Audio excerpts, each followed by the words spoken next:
Ladies and gentlemen, welcome back to the channel and welcome to a brief Tuesday news bulletin where we have actually quite a bit to discuss despite it being that quiet part of the season. Of course, all eyes are on Sunday as we prepare for the derby against Rangers, a huge game where we look for retribution. But we have a big story from St Johnston this morning which gives us a wee bit of insight towards Celtic's potential party at McDiarmid Park next month where we could secure 4 in a row. So stand by, all of that plus more to discuss today. And it's also my birthday, so be nice to me. Nae slaggins in the comments today. That would be appreciated.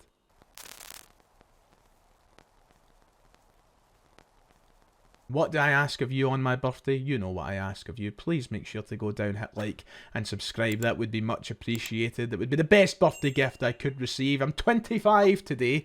I'm over the hill, so I need that comfort, you know. I feel old. And I know that there's people watching this older than me going, you're pathetic, Ryan, but it's hit me like a ton of bricks. I'm telling you, it's hit me hard. Before we get into the news, we may as well cover this first, and that is the draw for the semi-finals of the Scottish Cup. Last night we found out we'll take on St Johnston at Hampden in our semi-final. The other game will be Hearts against Aberdeen. So I jokingly asked yesterday on the channel for the easiest game, and with all due respect to St Johnston, I think Celtic have been given the easiest game possible in our quest for a treble. So we will take on St Johnston next month at the National Stadium for a place in the Scottish Cup final. A big game, a huge game, and it will take place either on the 19th or 20th of April. We do not have a confirmed date yet. We don't know if it's the Saturday or the Sunday. We don't know the kick-off time, so hold up on arranging any transport or travel plans. We do not know yet, so stay on hold. On hold. However, on that note, as always, we treat all of our opponents with the respect they deserve. St Johnston in the semi-finals for a reason. Anything can happen and you've got to be prepared for that. It's still a bit of time away, so we have other games to focus on first. But hey, if you've seen the goal that St Johnston scored last night against Livingston, you never know what can happen. All it takes is one of them and next thing you know, you're out the cup. I'm sure we'll be prepared. I'm sure that we'll be good enough to get past. But a big game. St Johnston will be right up for it, and I look forward to it. I look forward to a trip to Hampden because it's been a while since I've been there, since I missed the cup final.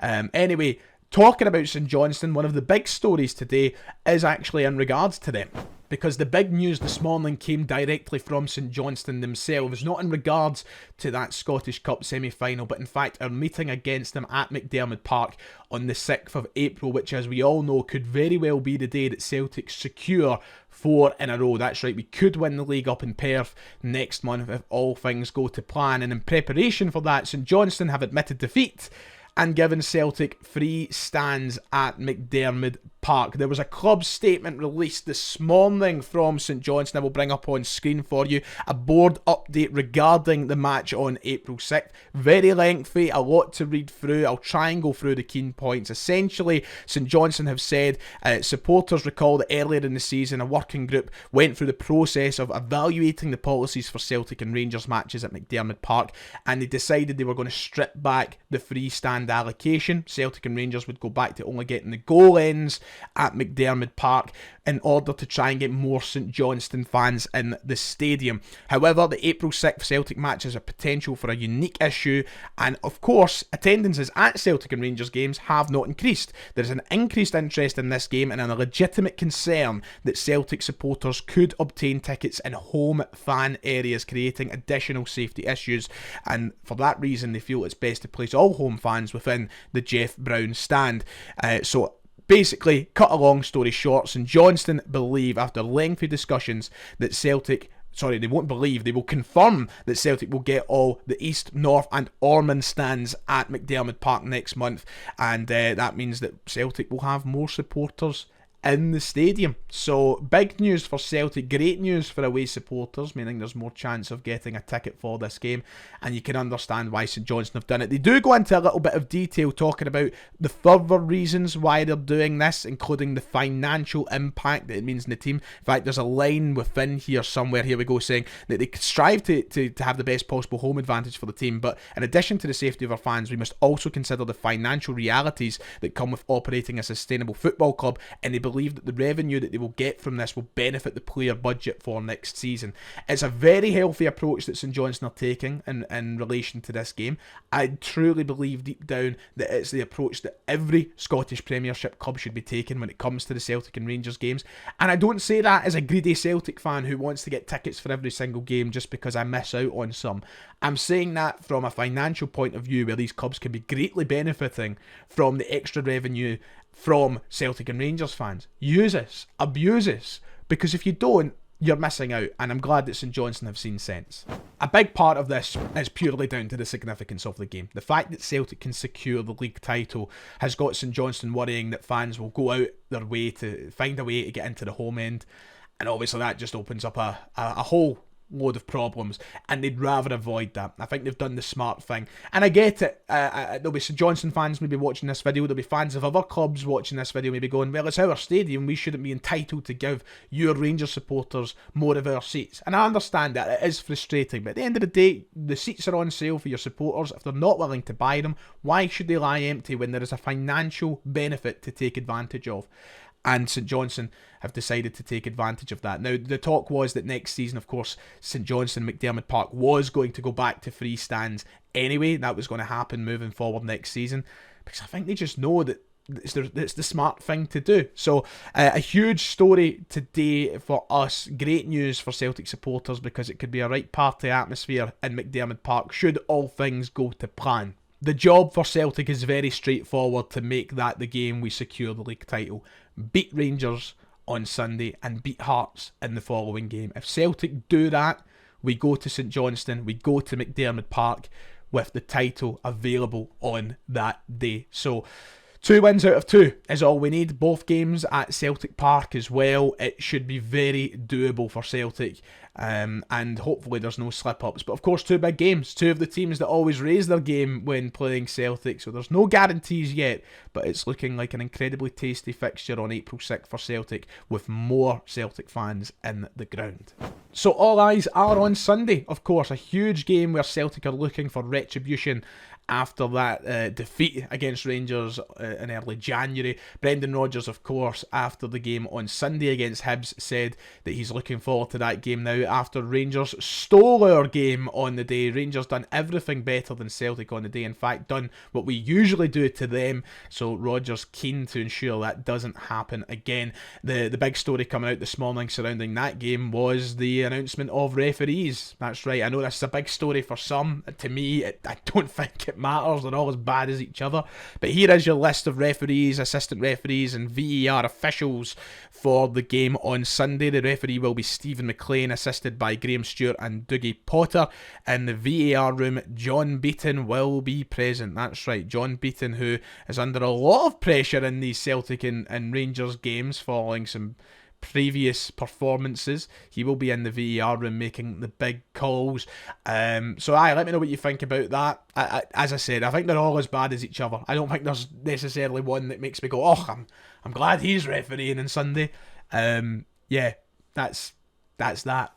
Let's end this video today with some Celtic transfer talk. That's right, we already have some stories that have been brewing over the past few days and weeks. We've spoke about them on the channel, but last night the Daily Record gave some insight to a youngster Celtic might be trying to sign from Dundee United. That's right, here was the headlines in the Daily Record last night that Dundee United's prospect Owen Sturton is being tracked by Celtic as a Daniel Cummings succession plan is escalating. Owen Sturton, who is currently on loan at Montrose, has caught the eye of Parkhead scouts. The article goes on to say that Celtic ran the rule over Dundee United's Owen Sturton last weekend. Tosh McKinlay watched the 18-year-old, who is currently on loan at Montrose. Sturton has scored an impressive 6 goals in 8 games for the League One side. McKinlay took in the front man in Saturday's goalless draw with Kelty Hearts and recently signed a new deal that will keep him at Tannadice till the summer of 2027. He's highly rated at United and was sent out on loan to get more first team experience. Sturton netted his first Premiership team goal against Ross County in November. So Celtic sending Tosh McKinlay to go and look at young Owen Sturton at the weekend, and very interested in bringing him in. In fact, the Daily Records article says that they're looking within and out with possible replacements for Daniel Cummings, who is leaving the club in the summer. So it looks as though They want to bring in somebody who will be a B team replacement initially, somebody to go there and score goals for the B team in that setup, and then of course maybe make a pathway available into the first team. It makes sense because we will need goals in that area. Daniel Cummings is set to join West Ham United in the summer. We don't have a striker for the B team when he goes. So it's not one that directly affects the first team, but could be a future star should we sign. So we'll keep an eye on that, see where it goes. But that's one of the transfer stories for now. The other transfer story is a very interesting one that also was in the Daily Record concerning Gustaf Lagerbielke. That's right. You forget, he still technically plays for Celtic. Well, this was the headlines about Gustaf Lagerbielke, saying that he's in line for a bumper Celtic transfer exit as a bold clause call set to bank Celtic millions. Basically, and the article goes on to say that Celtic are set to shift another fringe man for a chunky transfer fee, with Gustaf Lagerbielke talked up for a permanent move to the Netherlands.